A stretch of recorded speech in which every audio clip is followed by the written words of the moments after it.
Hi, this is Annarose, and welcome to the People Chronicles Storied Women. Today, my guest is Lisa McNeal-Kahres. Kahres. Sorry about that. That's okay. Okay. Lisa is a nutritional counselor. Her company is called Be Fit and Healthy. Be Fit and Healthy. She is also a Reiki master. Yes, I am. And for the last year, you were a director for a skincare product called Nerium International. Nerium International. Okay, so obviously the resume is quite long. Yes. Yeah. Now, I told you that we have one question to ask, and that is, what is it that you want everyone that's listening and that's watching this series to remember from our little chat today? Well, I'd like them to remember my happiness movement. It's a personal development journey that I've gone on, and I'd like to share that with everyone. Oh, okay. So this personal happiness, when did this journey start? Well, it started when I was 19 years old. Oh, okay. And has gone on from there. And it's had some stops, some curves, some turns. Okay, so tell me about why. So at the age of, what did you say, 19? 19, I started it. So where you just woke up one day and you said, I think I'm going to make everything that I do today happy. Is that how it started? Yeah, it's weird. I figured at that point in my life, wow, if I'm just happy, everything else goes great in my life. So I kind of looked through rose-colored glasses at the world all the time. Tried to see the positive and in everything. And then I started journaling, meditation, dream boards, and I had no idea what I was doing. I didn't realize it was actually something that people do. Oh, okay. So you thought you were just inventing it for yourself? Yeah. It just made me happy, and it helped me achieve goals in life. So, what did your parents think when you were 19 doing this? That I was a little weird and quirky. They didn't understand it. Yeah, absolutely. Okay, so then you went to school? I did. I went to school, and I was a finance business manager major, and I got into the banking industry. So how does somebody who is committed to happiness then and seeing life through rose-colored glasses look at being in that competitive financial market? I mean, that you I was not happy. Okay. So I stayed in that field for a short period of time, and my journey ended with that, and I became a mother, and I stayed home for a number of years, and that's when I started exploring Reiki and meditation and started studying that, and never went back to the banking industry. Oh, okay. Okay. All right. So how does this then affect your marriage? Well, for many years, my husband just kind of tolerated. It was my quirkiness, like, oh, she's meditating, she does Reiki, and it was kind of silly to him. Only in the past year has he joined my journey of personal development. So how long have you been married? I've been married 23 years. So for 22 years, it was just a level of tolerance, and he was just tolerating you being on your own personal journey? It was my own personal journey. My children were on it, and he was on it. Like, he would talk about it, but he was not personally on it. And in the past year, and it kind of came with the one company I entered, they had a personal development section, and I started sharing that with him. And it was in our home the whole time, 23 years. I have a library, I have a meditation area, and it was there, but he felt like he discovered it on his own, just like I did when I was 19 years old.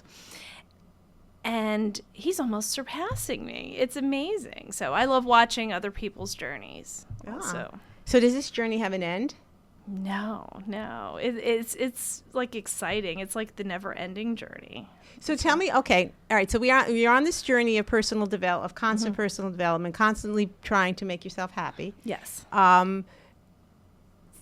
So how do you do that? How would somebody do that? How does somebody else do that? I actually work with people to help teach them how to do that. And one of the things that we do is journaling is number one thing. What are your goals in life? And it doesn't have to be a financial goal. It doesn't have to be a fitness or health goal. It's whatever you want. What are your goals? And get those down. And then I work that into making a vision board. Okay. And when you teach people about to writing down their goals, Mm-hmm. then do you teach them how to achieve those goals? Well, that's the thing. Everybody's level of achievement is different. It depends on your perspective on life and how you're going to get there. Some people are real go-getters and they're going to work day and night to get there. And some people are just going to incorporate it into their daily life and they'll eventually get there. It depends on what they want as their journey. So I have them do the vision boards, and that's the big thing. You have to do the vision board, put your vision out there, kind of put it out to the universe, and you don't just let it sit there. You start to do things like every day do meditation, do good things for yourself, kind of slight edge decisions, like you're making a good choice that you're going to eat healthy each day. You're going to avoid something bad for you each day. Just little things that over time compound to bigger things. You use that term slight edge. Yes.